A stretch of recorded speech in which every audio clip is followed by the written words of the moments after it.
স্বাগত bdviews24.com এ breaking নিউজের সাথে আছি আমি মোস্তফা কামাল। সুদানে জাতিসংঘ ঘাঁটিতে সন্ত্রাসী হামলা, ৬ বাংলাদেশি শান্তিরক্ষী নিহত, সংঘর্ষ অব্যাহত। শুনলেন ব্রেকিং নিউজ, এবার বিস্তারিত। সুদানে সন্ত্রাসীদের হামলায় বাংলাদেশ সেনাবাহিনীর ৬ জন শান্তিরক্ষী নিহত হয়েছেন। আন্তঃবাহিনীর গণসংযোগ অধিদপ্তর আইএসপিআর শনিবার এক খুদে বার্তায় তথ্য নিশ্চিত করেছেন।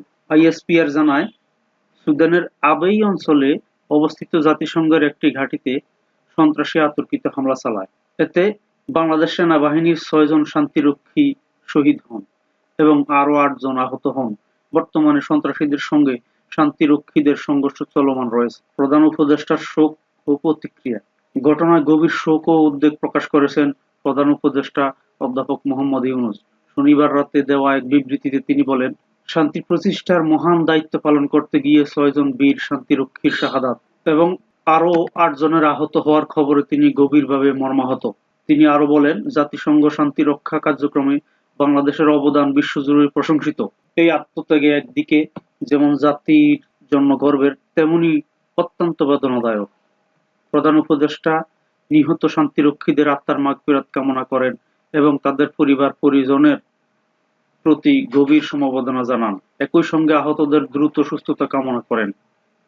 তিনি জানান, আহত শান্তিরক্ষীদের সর্বোচ্চ চিকিৎসা ও প্রয়োজনীয় সহায়তা নিশ্চিত করতে জাতিসংঘের কাছে জরুরি পদক্ষেপ নেওয়ার অনুরোধ জানানো হয়েছে। সরকার এই সংকটময় সময়ে শান্তিরক্ষীদের পরিবারগুলোর পাশে থাকবে বলেও তিনি আশ্বস্ত করেন।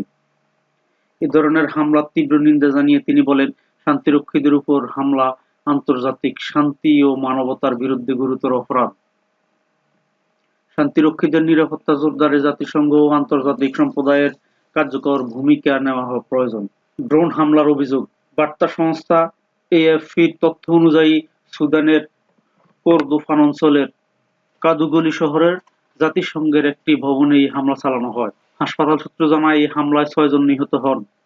এই হামলার জন্য সরকার বিরোধী আধা সামরিক বাহিনী র্যাপিড সাপোর্ট ফোর্সেস আরএসএফ কে দায়ী করেছেন সুদানের সেনা সমর্থিত সরকার। প্রত্যক্ষদর্শীদের বরাত দিয়ে এএফপি জানায়, ড্রোন ব্যবহার করে এই হামলা চালানো হয়েছে।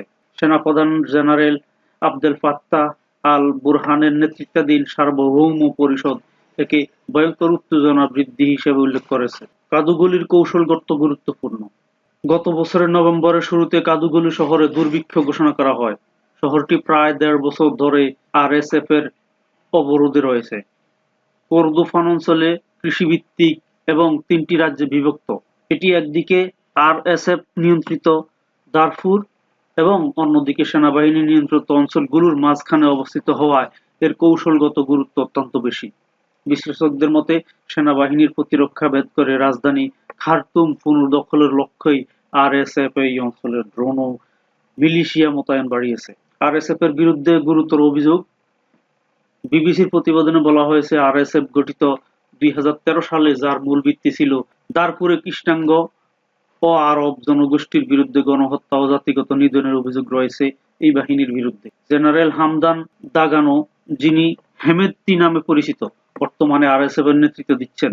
তার বিরুদ্ধে ইয়েমেন ও লিবিয়ার সংঘাতের হস্তক্ষেপ এবং সুদানের স্বর্ণখনি নিয়ন্ত্রণ করে সংযুক্ত আরব আমিরাতে পাচারের অভিযোগ রয়েছে।